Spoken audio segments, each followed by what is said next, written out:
Sejam todos bem-vindos ao canal Escola Dominical Brasil. Meu nome é Vanderlei Claudiano e hoje eu estou aqui para compartilhar mais uma escritura da designação do Vem-Segue. E hoje também nós temos a Conferência Geral. Hoje é domingo, dia 3 de outubro. Ontem também teve. Comenta aí para mim nos comentários se você está gostando da Conferência Geral, tá bom? Hoje, se você está ouvindo essa mensagem pela manhã, eu já estou anunciando aqui que a 1h da tarde nós teremos a transmissão, tá bom, da Conferência Geral por meio da Rede TV, de televisão, tá bom? E depois, para encerrar a Conferência Geral, às 17 horas teremos a última sessão da Conferência Geral, que vai ser transmitido pelo YouTube. Eu estou deixando o link aqui também no meu canal, tá bom? Só clicar aí lá. Dá para, entre as conferências, entre os intervalos, vai passando bastante coisa da igreja também, viu? Seria muito útil você deixar ligado aí na sua TV, né? Caso você consegue conectar a TV aí com o YouTube, é muito válido aí, você vai aprender bastante coisa também no domingo, tá bom? Então é uma dica aí. Hoje eu vou compartilhar com vocês a sessão 110 de Doutrina e Convênio. Bom, na sessão 109 nós vimos sobre a dedicação do Templo de Quito, que foi no dia 27 de março.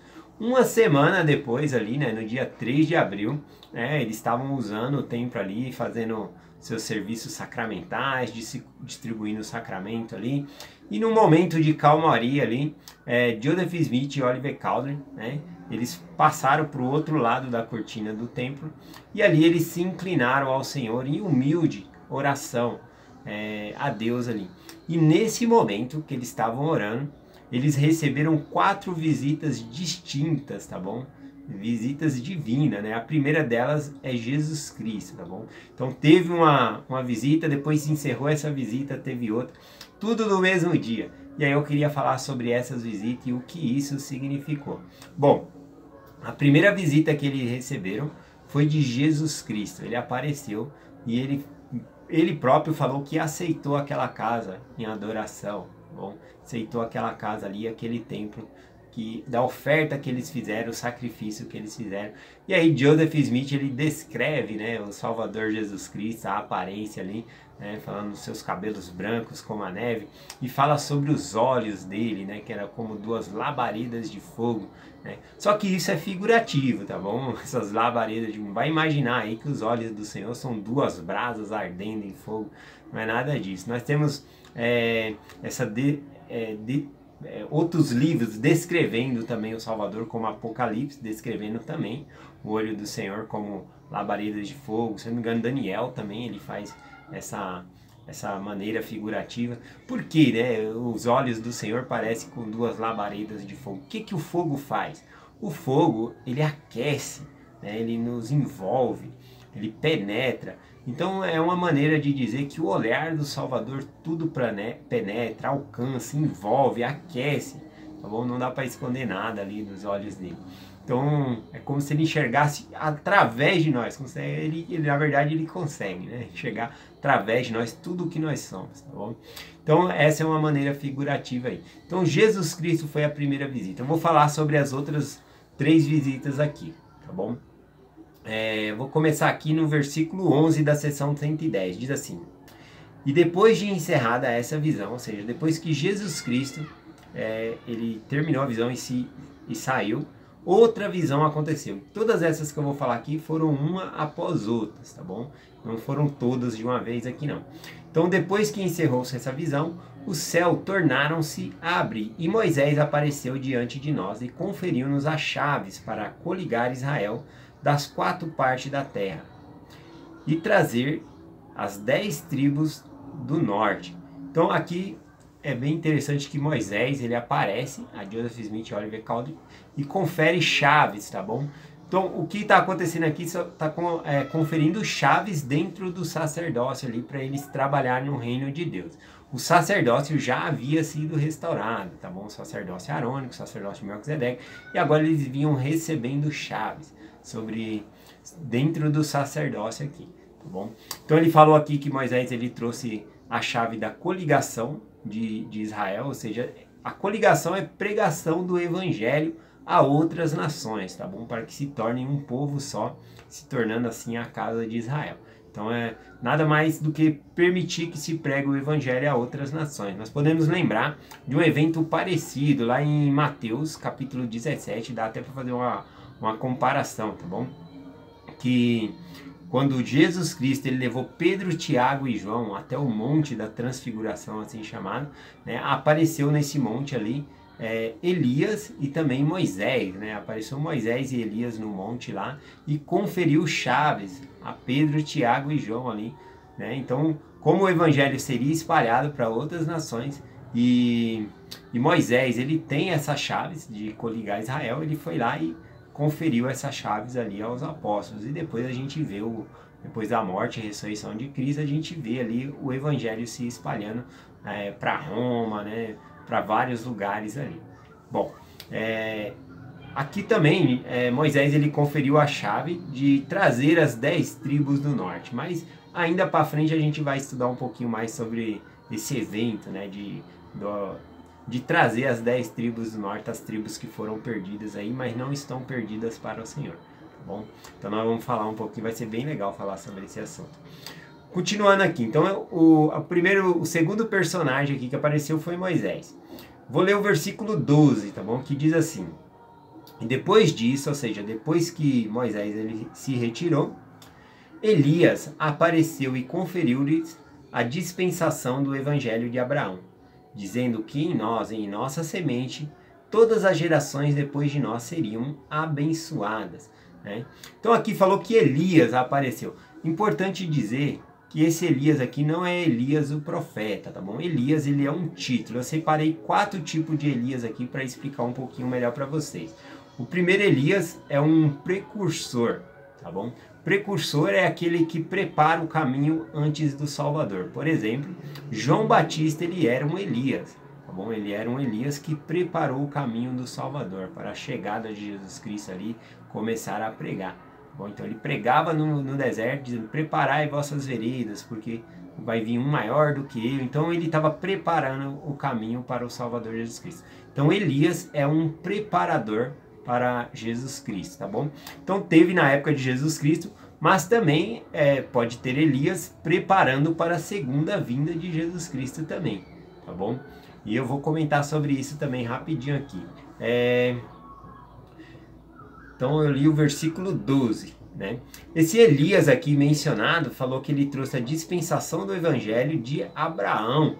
Quais foram as promessas concedidas a Abraão, Isaac e Jacó, né, sobre as famílias, né, eternas ali? Então esse Elias aqui, na verdade, essa terceira visita aqui que foi esse Elias, foi Gabriel, tá bom? Gabriel, na sua forma terrestre, quando ele apareceu na terra aqui, ele era Noé. Tá bom? E esse mesmo Gabriel, por exemplo, que anunciou a Zacarias sobre o nascimento, né, de seu filho João Batista ali. E também é o mesmo Gabriel que apareceu a Maria, né, e falou sobre o nascimento de Jesus Cristo ali, que ela daria a luz ao Filho de Deus. Então é este Gabriel. Este Gabriel nós conhecemos ele como Noé. Tá bom? Agora o que tem a ver Noé com o evangelho de Abraão, conforme dito aqui? Foi dito a Abraão que a sua família não teria fim, né? Então, Noé, se nós formos estudar um pouco mais aprofundado aqui, na verdade nós já passamos nessa parte aqui em Doutrina e Convênio, mas falando sobre o sacerdócio que Abraão recebeu, puxando a linhagem ali, chega até Noé, tá bom? E Noé, ele tem a chave de selamento das famílias eternas, tá bom? O selamento entre homem e mulher ali, o casamento eterno. Então é essas chaves que ele trouxe aqui para Joseph Smith e Oliver Cowdery, tá bom?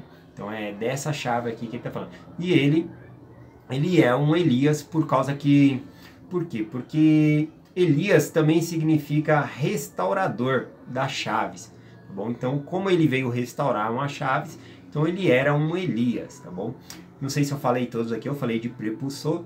Um outro tipo de Elias que nós temos é o que tem uma missão específica. Por exemplo, João Amado, que escreveu Apocalipse, ele tinha uma missão específica de escrever aquele livro ali. Nós podemos ver que quando Nefe, ele teve a visão ali da árvore da vida, e ele viu muitas outras coisas, e ele quis escrever. E aí o anjo falou, não precisa, porque já tem alguém designado que irá escrever. E isso era se referindo a João Amado, né, que escreveu o livro de Apocalipse. Então, por João ser uma pessoa ali que escreveria, que tinha essa missão específica, também ele é um Elias, tá bom? É importante dizer isso. Também o livro de Apocalipse nos prepara para a segunda vinda de Cristo, né? Então, nada mais, nada menos, ele está preparando o mundo para a segunda vinda de Cristo, assim como João Batista preparou para a missão do Salvador de pregar o Evangelho ali, tá bom? Vamos dar continuidade aqui. O outro tipo de Elias é o personagem chamado o profeta Elias. E quando se refere a ele, já é mencionado desse jeito nas escrituras, o profeta Elias, tá bom? Eu vou ler agora o versículo 13, tá bom? Então nós já falamos aí da visita de Jesus Cristo, de Moisés e de Gabriel, tá bom? Esse outro Elias aqui. Versículo 13. Concluída esta visão, ou seja, depois que Gabriel foi embora, outra grande e gloriosa visão abriu-se para nós, pois Elias, o profeta, que fora levado ao céu sem experimentar a morte, apareceu diante de nós e disse. Então, Elias, o profeta, ele veio também conferir chaves. Então, ele tem esse título de Elias porque ele tem essas chaves e também ele é o profeta no Velho Testamento já com esse nome, Elias. Então, para não confundir, sempre quando fala sobre ele, fala sobre o profeta Elias. Então, quais chaves Elias, o profeta, trouxe? Foi de ligar o coração dos pais aos filhos, né? Esse trabalho vicário que nós fazemos aí. Vamos lá ao que ele disse, né? O que Elias, o profeta, disse aqui. Vou ler aqui para terminar. Versículo 14 em diante. Eis que é chegado plenamente o tempo, proferido pela boca de Malaquias, testificando que ele, Elias, o profeta, seria enviado antes que viesse o grande e terrível dia do Senhor, para voltar o coração dos pais aos filhos e os filhos para seus pais, a fim de que toda a terra não seja ferida com uma maldição. Essa parte aqui que fala da terra ferida com uma grande maldição, também você pode aplicar no sentido de grande desperdício. Seria um enorme desperdício só ser salvo aquelas pessoas que fizeram convênio com o templo em vida, né? Então, porque tem muitas pessoas que fizeram as obras e faltam ali as ordenanças. Então, a terra, quando fala aqui que seria uma grande maldição, é que seria um grande desperdício de almas humanas se essas pessoas não tivessem a oportunidade de fazer os seus convênios com o Senhor. Estou falando de convênio e não obras, tá bom? As obras a gente faz aqui na carne. Vamos continuar aqui. Versículo 16. Portanto, as chaves dessa dispensação são conferidas a vossas mãos. E assim sabereis que o grande e terrível dia do Senhor está perto, sim, às portas.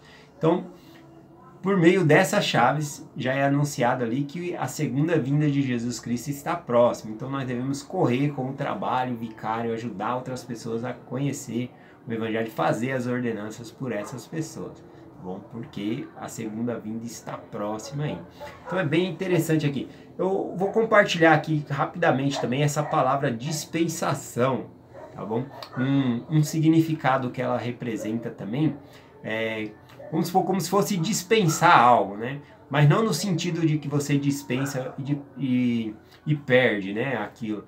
Na verdade, dispensar seria espalhar. Então, quando eles traz a chave da dispensação, significa que ele está espalhando o evangelho para outras pessoas, espalhando os convênios para outras pessoas, ampliando, tá bom? Então, a palavra dispensação também tem esse significado aí. O significado mais usado da palavra dispensação também é o período de tempo, né, da pregação do evangelho, que o evangelho de Jesus Cristo está na terra também.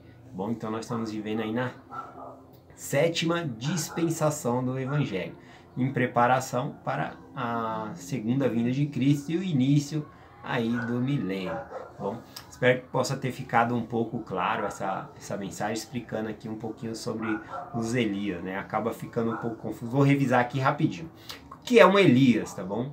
Elias é um chamado, ele pode ser uma pessoa, mas é um chamado também. Eu marquei 4 tipos de Elias aqui. O precursor, aquele que prepara o caminho, aquele que tem uma missão específica, e também aquele que é restaurador de chaves, como no caso de Gabriel aqui. E também Elias, o profeta, que também trouxe essa chave, também ele é um título, tá bom? Agora eu comentei aqui a respeito de Mateus capítulo 17, que quando Jesus Cristo foi ao Monte da Transfiguração ali, também apareceu Elias ali, né? Então veja só, assim como no templo de Kidron, né? Nós tivemos Jesus Cristo, Moisés, Elias o profeta, né? Também no Monte da Transfiguração teve esse mesmo tipo de aparição aqui, tá bom? Nós podemos ver que no Monte da Transfiguração estava Jesus Cristo, ele estava no seu tabernáculo de barro, em uma forma humana mesmo, né? Ali mortal, mas era Jesus Cristo. Tínhamos também João, que escreveria Apocalipse, e ele é um Elias, né? Ele prepararia o mundo para a segunda vinda de Cristo, escrevendo Apocalipse. Então veja que ele é um Elias, mas também ele estava na forma mortal, tá bom? E aí nós vemos que apareceu ali Moisés, para conferir essa chave a Pedro, Tiago e João, e apareceu também Elias, o profeta, tá bom? No livro Doutrina de Salvação, se eu não me engano, fala sobre um outro Elias que também veio nessa ocasião, que não é mencionado ali na escritura, que é João Batista também como Elias, tá bom? Eu deixo essa mensagem com vocês, em nome de Jesus Cristo, amém. Até amanhã. Boa conferência para vocês todos.